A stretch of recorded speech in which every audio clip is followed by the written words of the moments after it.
Hello, welcome to all. आप सभी लोगों का स्वागत है एन के मित्तल लॉ क्लासेस के ऑफिशियल यूट्यूब चैनल पे। और आज हम लोग जो बात करने वाले हैं वो अकाउंटिंग एमसीक्यू बात करने वाले हैं। आज ही हमारा इस सेशन का पार्ट 2 है। इससे प्रीवियस हम लोग पार्ट 1 डिस्कस कर चुके थे। उस क्लास का लिंक आपको डिस्क्रिप्शन बॉक्स और आइकॉन दोनों पे मिल जाएगा। तो चलिए अब हम लोग बात करते हैं, तो देखते हैं आज का हमारा पहला क्वेश्चन क्या है और उसका आंसर आप लोग क्या करते हैं। तो हमारा पहला क्वेश्चन है, व्हाट इज इक्विटी? इक्विटी होती क्या है? तो यहाँ पे हम लोगों को थोड़ा सा जवाब क्या रहेगा, equity is the honours claim on total assets.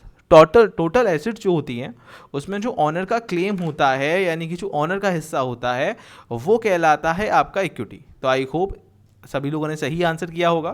तो राइट आंसर क्या है? ऑप्शन सी।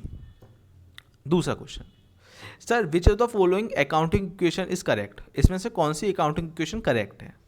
तो अकाउंटिंग इक्वेशन पे बेस भी हमारी बैलेंस शीट का भी बनता है पार्ट। तो एक छोटी सी बात इसमें याद रखिएगा कि एसेट्स और लाइबिलिटी दोनों की वैल्यू को हम लोगों को क्या करना होता है? बराबर करना होता है, ठीक है ना। लाइबिलिटी के पार्ट में कैपिटल और शामिल होती है, इस बात को और आपको याद रखना है। बैलेंस शीट में भी ये टर्म यूज होती है। तो इसका राइट आंसर क्या होगा? Option B. एसेट्स की value liability plus owners capital के यानी कि इक्विटी के इक्वल होती है, इस बात को ऑलवेज ध्यान रखिएगा। चलिए बढ़ते हैं अगले क्वेश्चन की ओर। Suspense account given in the trial balance will be entered in the, मान लीजिए सस्पेंस अकाउंट आया। सर सस्पेंस अकाउंट क्या होता है? सबसे पहले इसको थोड़ा सा एक्सप्लेन करता हूँ मैं आपको।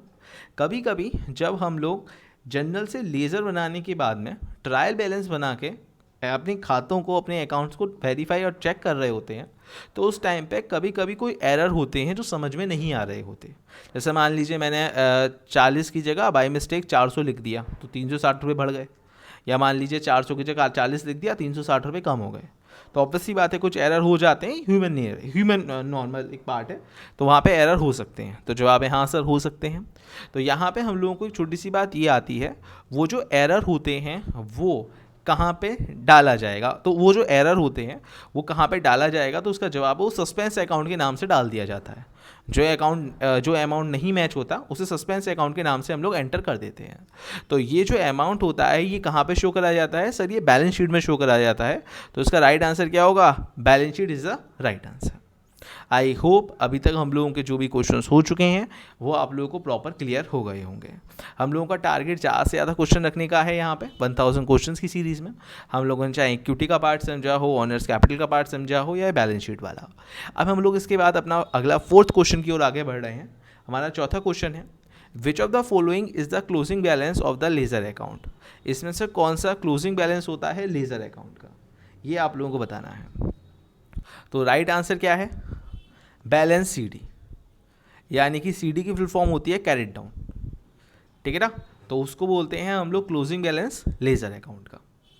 अगला, एनआरवी और net realisable value of inventory is the expected selling price और मार्केट वैल्यू लेस। यानी कि अगर मैं बात कर रहा हूं ये किससे लेस है, तो इसका राइट आंसर क्या होगा? तो इसका राइट आंसर होगा expenses necessary to complete the sale. Expenses जो भी नेसेसरी होते हैं सेल को कंप्लीट करने के लिए। अगला, अगर डेबिट बैलेंस और क्रेडिट बैलेंस ट्रायल बैलेंस का ये ओनली शो करते हैं, इनको चेक करा जाता है, मतलब मैंने डेबिट बैलेंस और क्रेडिट बैलेंस को बराबर करने की कोशिश करी, तो उसमें कंफर्म कौन सा एरर नहीं होगा वो आप लोगों को बताना है। कौन सा एरर नहीं होगा? तो इसका राइट आंसर होगा अर्थमेटिकल एरर नहीं होगा। यानी कि सर अगर आपने क्रेडिट और डेबिट बैलेंस आपका मिल गया है ट्रायल बैलेंस में, तो उसमें अर्थमेटिकल एरर नहीं होगा। Reason, sir error of omission वो एरर होता है जो आप लिखने से भूल गए, या फिर आपने एरर ऑफ इकोनॉमी इवेंट, मान लीजिए आपने किसी से सेल तो करी लेकिन आपने बुक्स में मेंशन ही नहीं करी। तो अगर आपने बुक्स में मेंशन ही नहीं करी तो यानी कि उसका ना तो जनरल बना ना लेजर बना, same condition error of omission की है।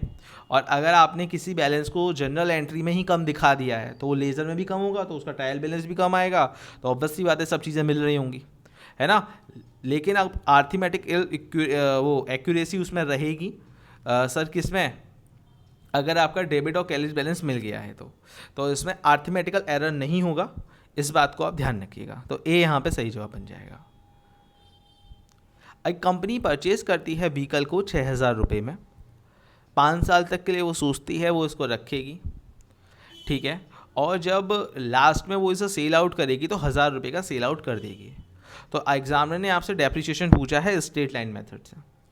देखिए, स्ट्रेट लाइन मेथड्स के डेप्रिसिएशन की कैलकुलेशन करते समय आपको क्या करना होता है, आपका जो भी एक्चुअल वैल्यू है उसमें से आप जो भी स्क्रैप वैल्यू है या फिर जो भी आप बेचेंगे उसको माइनस कर दीजिए।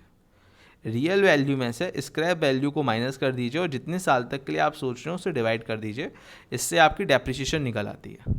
तो रियल वैल्यू है 6,000, 1,000 रुपये मुझे लास्ट में मिलेंगे और मैं इसे 5 साल तक यूज़ करूँगा, मतलब 5,000 डिवाइडेड बाई 5। तो राइट आंसर क्या होगा, 1,000 रुपये पर ईयर की डेप्रिसिएशन जा रही है। डेप्रिसिएशन का मतलब होता है मैं हर साल अपनी मशीनरी को यूज़ करता रहूँगा तो मशीनरी की वैल्यू कम होती जाएगी होती जाएगी होती जाएगी, तो उसको बोलते हैं हम लोग क्या, डेप्रिसिएशन। चलिए आगे बढ़ते हैं। जो भी अकाउंट रिकॉर्ड करते हैं गेन्स और लॉसेस को वो क्या कहलाते हैं, तो जवाब होगा वो नॉमिनल अकाउंट कहलाते हैं। ये वाली बात का वीडियो मैंने बनाया था, पर्सनल, रियल और नॉमिनल अकाउंट का, तो उसमें आप जाके चेक कर सकते हैं।